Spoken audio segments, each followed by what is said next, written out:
Hello beautiful people, and welcome to another Galactic Mayan Astrology report. As you can see, ding, I'm in Glastonbury at the moment, so sending you some beautiful vibrations from the heart chakra of the planet, hoping that you're journeying well, and welcome to the new spin. We did it. We completed the 9-month cycle. We've landed in the reboot. So we are journeying now within the new 260-day cycle, the human being evolution cycle with the 20 archetypes. We've started again to day 1. That's where we're landing now, the reboot, the beginning. Now this 260-day process is held within the 13 moon cycle that began on the 26th of July 2021. So we are journeying now the human being evolution cycle that is held within the energy of yellow electric seed. So this is the component of the human being journey that's about the seeding of the new consciousness. Now, when we are journeying with these 260-day cycles, what we're doing is we're evolving the human being code, okay? And the human being code is lived and actualized through human beings. Each one of us has got different strands of the conditioning, okay? So it's our responsibility to be transforming and evolving the particular thread of human beingness that we embody. We have the collective themes, but we also have our individual, genetic, ancestral, personal themes also. So our task as we move through these 260-day cycles is to be gridding into our evolution. And these time frameworks, these time frequencies really give us the opportunity to recognize our evolution. You know, when we clock these like spirals of time that seem like cycles but actually are spirals, we really get to witness like, oh wow, so this is what I was journeying at this moment 260 days ago, and where am I at now with that particular flavor of evolution. So I've been having a really magical period, which has been quite harsh in some ways. You know, the past few weeks have been challenging because there are certain things that I wasn't integrating, there are certain things that I wasn't listening to, and so my subconscious had to turn up the volume to be like, Jyoti, fuck's sake, Jyoti, so that I'd listen. So now we're moving into this new cycle, the first of the Mayan signs, the first of the Wavespell processes that we journey, these 13-day evolutionary portals, is with the archetype of the red dragon. So the red dragon, being the first sign, is the energy of the primordial mother. So this really ancient awareness of reality. It's like our roots. The dragon is our roots, the roots to the core of reality, not like the core of humanity and, you know, this whole idea of what humans perceive reality to be, but the core of existence. You know, in this first sign, we're really able to resonate with the core of existence. And also the dragon lines on the planet, so the energy lines on the planet, the stories, the experiences of this celestial body. Also, with Red Dragon being the first of the 20 signs, we are in this moment of initiation. It's also a really big energy of initiation, hence me doing what I do. You know, I introduce people to a lot of things that they've not come across before, like the Mayan calendar, because I'm a red dragon, it's in my code. So in the light, not that there's a light and dark, but you know what I mean, in the perceivable face of this sign, we have this energy of initiation, of beginning. So within these first 13 days, what we can often find is that. Just another low battery moment. You know how it is on the road. We get to see, and it's quite key for what I was just about to say as well, because this is what I've been learning this past couple of weeks. Wavespell. So, within this first 13 days, we get to see what we're going to be working with for the next entire 260-day cycle. This is the moment where reality goes like, here's the theme, here's the theme, here's the theme, ding! So if we are perceiving that, if we notice what comes in, then we get to lean into the evolution in greater and greater ways. And it's really funny that it came up with low battery, because what I've really realised within the previous Wavespell and through the cycle that completed was that actually what my soul has been requiring after a very intense year of caregiving and all sorts of different challenges was rest.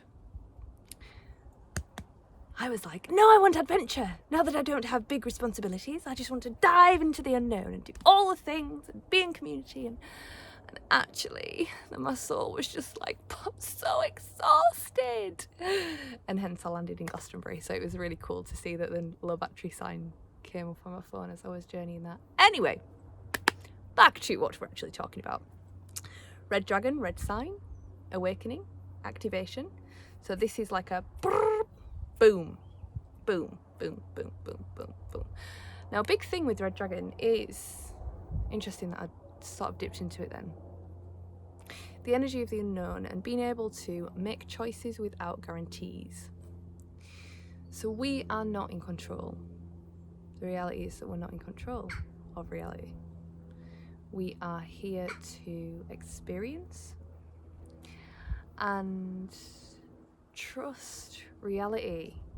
And this is the big thing that this core of existence that the red dragon plugs into is. It's a trust, a primal trust. We are in this reality. We are evolving. What is at the core of this reality of evolution is love. It's this expansive learning journey. And in order for us to go through that, we have to meet the opposites. We have to meet the shadows. We have to meet the challenges. So within this process and within this archetype, when we're gridding into it, we get to taste and hopefully anchor this deep trust and reverence for reality. And when we've got that deep trust and reverence for reality, we're not in victimhood anymore, because there's not a, oh, this thing is happening to me, it's a, this thing is happening for me. So beautiful things can happen when we do lean into the unknown. So even though I'm saying that I'm on the road and I changed my plans and whatever, in a way coming to Glastonbury was me leaning into the unknown, because I went off of my plan. So within this first 13 days of the process, feel into what you're wanting to create and what you're wanting to live for the next 260 days. Grander cycles, next 50 fucking years. But also give yourself a moment to just go into the unknown on your own and see what happens. Give yourself the space to co-create with existence. Give yourself an opportunity to see what happens. I'm going to plonk myself here, and then I'm going to watch what happens. I'm going to go to that place, to that woodland, to that cafe, to that beach, to that whatever. And I'm just going to observe and be open to whatever the universe wants to bring to me, as opposed to, I'm going to go and search and build that thing, and I'm going to work out, and then I'm going to make that thing happen, and then I'm going to apply for that thing, and I'm going to do this, which is all wonderful and has its place, but within the red dragon energy, it's slightly different.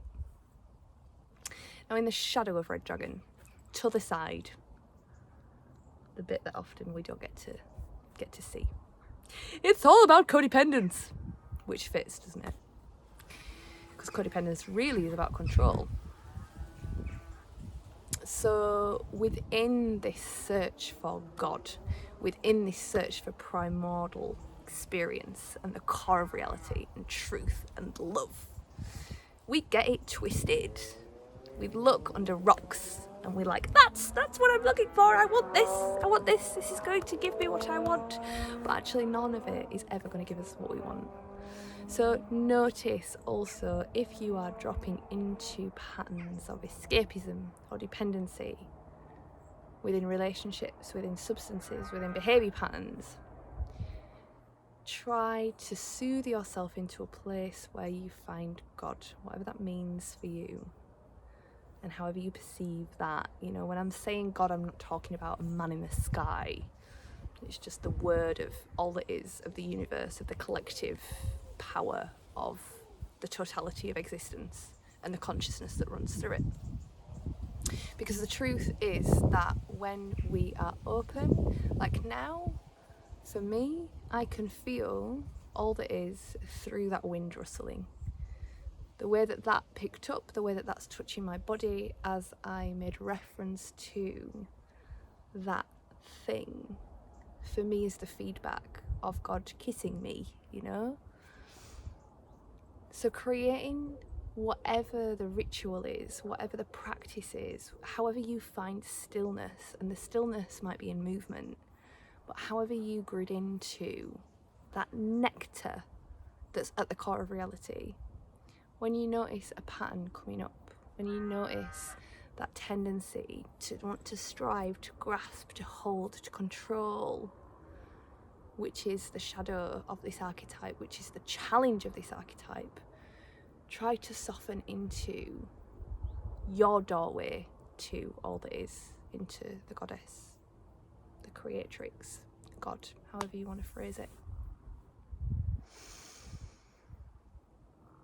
And just find that love, you know. I really feel that this time on the planet is just calling us to be able to find that love, to be able to find that in amongst all of the distortions and all of the challenges and all of the bullshit and all of the he said, she said, they're doing this, they're doing that, it's all fucked, it's all wrong, everything's burning, we're totally doomed, everything's fucked.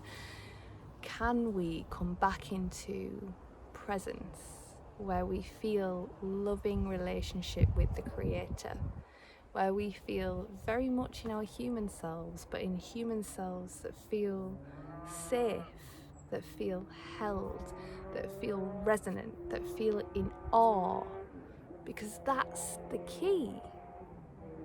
This reality is awesome, literally incredible, like mind-blowingly incredible. And when we're in that state, we're receptive to the higher power, you know, the collective consciousness, in the same way that we are, you know, our mind, our self, our consciousness is a collective of our body, the cells in our body. The same thing for the larger body of our collective reality. When we can meet that energy and be with it, all the rest of the nonsense falls away, and we let the love in. The synchronistic force is spirit, and it is always guiding us to evolve, to let go of these codependent patterns with the state, within our relationships, within the substances that we use, whether that's sugar or smack, whatever it is. So take your time to drop into the unknown during this 13-day process, to perhaps muse upon what is coming into your reality, because they're the themes that you're going to be working with for the next 260 days, and also maybe to plant an intention when you've seen the feedback, or maybe when you've reflected on the previous cycle. What is it that you want to plant? Not in a controlling way, but in an intentional way, so that you can co-create with spirit. Spirit's like, okay, I want you to evolve this stuff during this 260-day cycle. So you get to look at it and you're like, okay, yeah, cool. I kind of want to add this into the pot, or as a result of that, I guess I'm going to take that intention, and then I'm going to tune in, and I'm going to connect, and I'm going to drop in, and I'm going to offer that intention as well, so that we are all parts of us, in alignment with this devotion to evolution that is why we are here on the earth. It's the whole thing in it. To love. We evolved to be able to love. Simples. To really love as well. Unconditionally. Which is well hard, innit? But yes, my darlings, the sun is just beginning to break through. It's wonderful. There's like a sunny field just over there. So I'm sending you so much love and so much gratitude for the people that were on the Galactic Mayan course, and for everybody that's purchased a diary. If you haven't done it, you can still get one over the next 48 hours. It'll be delivered to you so you can start the spin. I'll pop the link below. But thank you for everybody that has already purchased one. It means so much to me. And yeah, I'm going to continue to personally unravel and land and be held by this beautiful land and this beautiful energy, this beautiful wind and the beautiful creator. The creator that we are, that is the totality of everything. Yum. So much love, beautifuls. Mwah.